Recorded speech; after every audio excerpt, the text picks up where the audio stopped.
ಬುಡಮೇಲಾಯ್ತು ಧರ್ಮಸ್ಥಳ ಬುರುಡೆ ಗ್ಯಾಂಗ್ನ plan. Dharmasthala ಜೊತೆ ನಾವಿದ್ದೀವಿ ಅಂತ ಈಗ ಅಭಿಯಾನ ಶುರುವಾಗಿದೆ.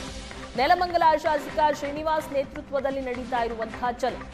ಧರ್ಮಸ್ಥಳ ರಾಜ್ಯದ ಸ್ವತ್ತು, ರಾಜಕೀಯ ಇರಲ್ಲ. ನನ್ನ ನಿರ್ಧಾರಕ್ಕೆ ಸಿದ್ದರಾಮಯ್ಯ, ಡಿಕೆ ಶಿವಕುಮಾರ್ ಅವರ ಬೆಂಬಲ ಇದೆ.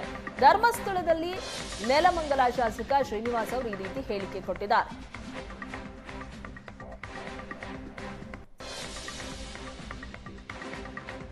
ಧರ್ಮಸ್ಥಳಕ್ಕೆ ವಾಹನಗಳಲ್ಲಿ ಬಂದಿರುವಂತಹ ನೆಲಮಂಗಲದ ಕೈ ಶಾಸಕ ಶ್ರೀನಿವಾಸ್ ಅವರೀಗ ನಮ್ಮ ಜೊತೆಗಿದ್ದಾರೆ. ಅವ್ರನ್ನ ಮಾತಾಡ್ಸೋಣ. ಸರ್, ಈಗ ಅನಾಮಿಕ ಚೆನ್ನಯ್ಯನ ಬಂಧನ ಆಗಿದೆ. ಹಾಗೇನೆ ಒಬ್ಬೊಬ್ಬರೇ ಈ ಷಡ್ಯಂತ್ರದಲ್ಲಿ ಯಾರ್ಯಾರು ಭಾಗಿಯಾಗಿದ್ರು ಅವರೆಲ್ಲರ ಕೂಡ ಅನಾವರಣ ಆಗ್ತಾ ಇರುವಂಥದ್ದು. ಈ ಸಂದರ್ಭದಲ್ಲಿ ನೀವು ಧರ್ಮಸ್ಥಳಕ್ಕೆ ಚಲೋ ಬಂದಿದ್ದೀರಾ? ಎಷ್ಟು ಸಂಖ್ಯೆಯಲ್ಲಿ ಬಂದಿದ್ದೀರಾ ಸರ್?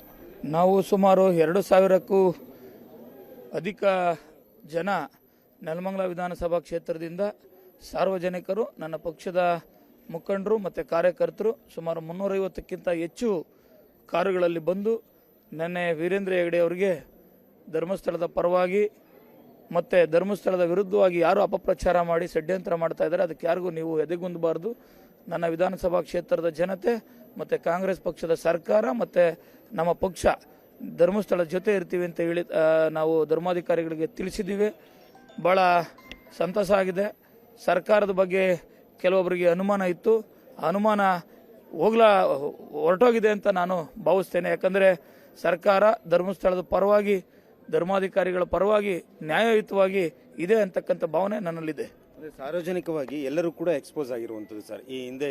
ಈ ಪ್ರಕರಣದ ಹಿಂದೆ ಇದ್ದವರು ಸಾರ್ವಜನಿಕವಾಗಿ ಇವತ್ತು ಧರ್ಮಸ್ಥಳದ ವಿರುದ್ಧ, ಹಿಂದೂ ಧರ್ಮದ ದೇವಾಲಯಗಳ ಭಾವನೆಗೆ ಯಾರು ಧಕ್ಕೆ ತರ್ತಾರೆ, ಕಪ್ಪು ಮಸಿ ಬಳಿಲಿಕ್ಕೆ ಹೋಗ್ತಾರೆ, ಅದರ ವಿರುದ್ಧ ಜನ ಯಾವತ್ತೂ ಸಹಿಸೋದಿಲ್ಲ ಅಂತಕ್ಕಂಥದ್ದಕ್ಕೆ ಇದು ಸಾಕ್ಷಿಯಾಗದೆ. ಬಿಜೆಪಿ ಮಾಡಿದ್ರು ಸರ್, ಈಗ ನೀವು ಮಾಡ್ತಾ ಇದ್ದಾರೆ ಕಾಂಗ್ರೆಸ್. ಈಗ ನಾಳೆ ಮತ್ತೆ JDS ನವರು ಕೂಡ ಹಮ್ಮಿಕೊಂಡಿದ್ದಾರೆ ಸರ್ ಚಲೋನ. ಇದು ಬಿಜೆಪಿ, JDS, ಕಾಂಗ್ರೆಸ್ ಅಂತಕ್ಕಂಥದ್ದಲ್ಲ. ಇದು ಧರ್ಮಸ್ಥಳ ರಾಜ್ಯದ ಸ್ವತ್ತು. ಕೋಟ್ಯಾಂತರ ಹಿಂದೂಗಳ ಭಾವನೆಯ ಒಂದು ಅಸ್ಮಿತೆ. ಆ ಅಸ್ಮಿತೆಗೋಸ್ಕರ ನಾವು ಇವತ್ತು ಬಿಜೆಪಿ ಮಾಡಿದ್ರು ಅಂತ ನಾನು ಮಾಡಲಿಲ್ಲ. ನಾನು ಸ್ವಯಂ ಪ್ರೇರಿತನಾಗಿ ನನ್ನ ಕ್ಷೇತ್ರದ ಮುಖಂಡರು, ಕಾರ್ಯಕರ್ತರು, ನಾನು ನಿರ್ಧಾರ ಮಾಡಿದ್ದೇವೆ. ಈ ನನ್ನ ನಿರ್ಧಾರಕ್ಕೆ ಮಾನ್ಯ ಮುಖ್ಯಮಂತ್ರಿಗಳು, ಉಪಮುಖ್ಯಮಂತ್ರಿಗಳು ಸಹ ಶುಭ ಕೋರಿ ಧರ್ಮಸ್ಥಳದ ಜೊತೆ ನಾನು, ನಮ್ಮ ಪಕ್ಷ, ನಮ್ಮ ಸರ್ಕಾರ ಇದೆ ಅಂತಕ್ಕಂಥ ಭಾವನೆಯನ್ನು ತಿಳಿಸು ಅಂತ ಹೇಳಿದ್ರು. ಅದನ್ನು ಹೆಗಡೆ ಅವರಿಗೆ ತಿಳಿಸಿದ್ದೀನಿ. ಕೊನೆಯ ಪ್ರಶ್ನೆ, ಈಗ ಸಾರ್ವಜನಿಕವಾಗಿ ಒಂದು ಅಭಿಪ್ರಾಯ ವ್ಯಕ್ತ ಆಗ್ತದೆ, ಸಮೀರ್ ವಿರುದ್ಧ ಕ್ರಮ ಆಗಬೇಕು ಅಂತ. ನಿಮ್ಮ ಸರ್ಕಾರಕ್ಕೆ ಯಾವ ರೀತಿ ಒತ್ತಾಯ ಮಾಡ್ತೀರಾ? ಧರ್ಮಸ್ಥಳದ ವಿರುದ್ಧ ಯಾರೆಲ್ಲ ಷಡ್ಯಂತ್ರ ಮಾಡ್ತಾರೆ, ಯಾರೆಲ್ಲ ಅಪಪ್ರಚಾರ ನಿರಾಧಾರವಾಗಿ ಮಾಡ್ತಾರೆ, ಅವರೆಲ್ಲರ ವಿರುದ್ಧ ಕ್ರಮ ಆಗಬೇಕು ಅಂತ ನಾನು ಭಾವಿಸ್ತೀನಿ. ಇದಿಷ್ಟು ಕೈ ಶಾಸಕ ಶ್ರೀನಿವಾಸ್ ಅವರ ಮಾತಾಗಿರುವಂಥದ್ದು. ಕ್ಯಾಮ್ರಾಮನ್ ಶ್ರೀಕಾಂತ್ ಜೊತೆಗೆ ಆಲ್ದೂರ್ ಕಿರಣ್, ಏಷ್ಯಾನೆಟ್ ಸುವರ್ಣ ನ್ಯೂಸ್, ಧರ್ಮಸ್ಥಳ.